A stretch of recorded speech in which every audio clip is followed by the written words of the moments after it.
Assalamualaikum warahmatullahi wabarakatuh. Good morning. How are you today? Ustaz rasa Ananda soleh-soleha semuanya baik-baik saja dan sehat selalu. Okay, before we starting our lesson today, let's say basmalah and pray together. Bismillahirrahmanirrahim. Raditu billahi rabba wa bil islami dina wa bi muhammadin nabiyyan wa rasula.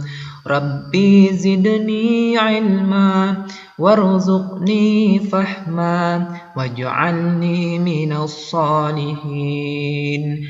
Rabbi shrah li sadri wa yassir li amri wahlul 'uqdatam min lisani yafqahu qawli. Amin. Oke, Anda soleh-soleha, are you ready to study now? Baiklah, Anda soleh-soleha, hari ini kita akan belajar tema 4, subtema 3, pembelajaran 6 tentang kewajiban dan hakku bertetangga. Nah, kali ini kita akan membahas wabah demam berdarah. Ayah Dayu terserang demam berdarah. Tubuhnya demam tinggi dan menggigil kedinginan. Kepalanya terasa berat, perutnya mual dan ingin muntah. Ada bintik-bintik merah di kulitnya. Tetangga Dayu pun segera membawanya ke rumah sakit. Demam berdarah penyakit yang berbahaya dan mudah menular. Nyamuk demam berdarah. Seluruh warga membersihkan lingkungan. Mereka membersihkan lingkungan untuk memberantas sarang nyamuk demam berdarah. Seluruh warga bekerja dengan bergotong royong. Mereka melakukan 3M, yaitu menguras, menutup, dan mengubur. Nah, mereka juga melakukan pengasapan. Nah, ada yang tahu menguras itu apa? Menguras yaitu menguras bak-bak yang berisi air yang ada di lingkungan sekitar kita, yaitu misalnya ada di suatu wadah yang berisikan air, biasanya ada bintik-bintik nyamuk. Nah, itu semuanya dikuras atau dibuang. Selanjutnya, menutup bak mandi atau tong atau air bersih. Nah, atau tempat sampah juga harus ditutup. Takutnya ada genangan air. Kemudian mengubur benda-benda yang memicu akan bisa terjadinya perkembangbiakan nyamuk. Selanjutnya adalah pengasapan. Biasanya dilakukan dengan cara fogging. Nah, biasanya di Bangka Belitung juga pernah. Biasanya setahun sekali atau setahun itu 2 kali. Baik, Anda soleh-soleha, dari bacaan tentang wabah demam berdarah, kita dapat simpulkan ada beberapa kalimat yang menunjukkan kewajiban. Apa aja? Kalimat yang menunjukkan kewajiban itu, yang pertama yaitu tetangga Dayu membawa ayah Dayu ke rumah sakit. Nah, di sini sesama tetangga kita harus tolong menolong. Nah, kemudian seluruh warga membersihkan lingkungan. Nah, kita wajib menjaga lingkungan sekitar kita. Kemudian yang ketiga, seluruh warga bergotong royong. Nah, kita juga sebagai warga yang bukan makhluk individu, artinya kita adalah makhluk sosial, kita harus saling bergotong royong. Dalam bertetangga kita wajib tolong menolong. Nah, semua orang harus membantu orang lain yang kesulitan. Ketika Ayah Dayu sakit demam berdarah, tetangganya yang membawanya ke rumah sakit. Lani dan Udin segera ke rumah sakit untuk menemani Dayu. Di sana mereka melihat Dayu sedang duduk sendirian dengan muka yang sedih.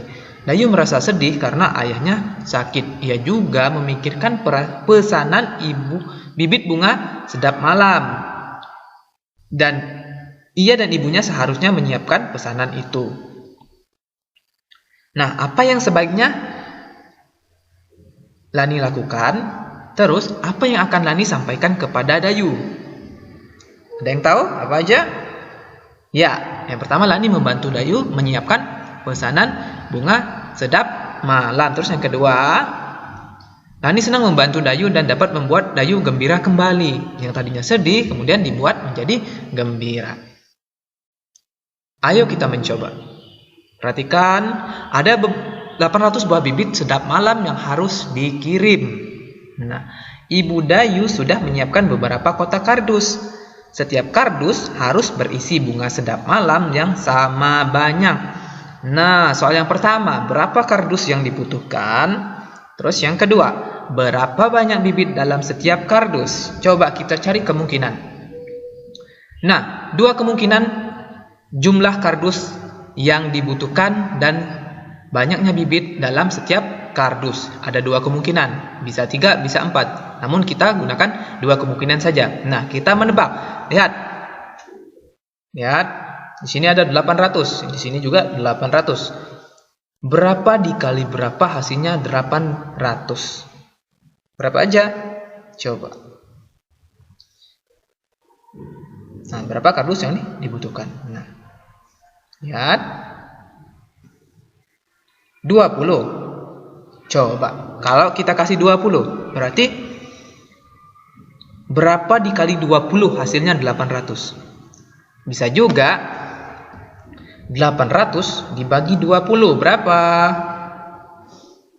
40. Nah, kenapa bisa 40? 2 dikali 4 8. Tambahkan nolnya 2, berarti 800. Kemudian 16. Apakah 16 bisa? 800 dibagi 16 bisa nggak kira-kira? Tentunya bisa. Ya, hasilnya 50. Nah, 16 dikali 50 hasilnya 800. Nah, Anda sudah silakan nanti latihan masih ada angka yang hasilnya 800. Nah, silakan Anda silakan coba di rumah. Oke. Oh, thank you. Ternyata hanya itu materi kita pada pagi hari ini. Anda soleh-soleha.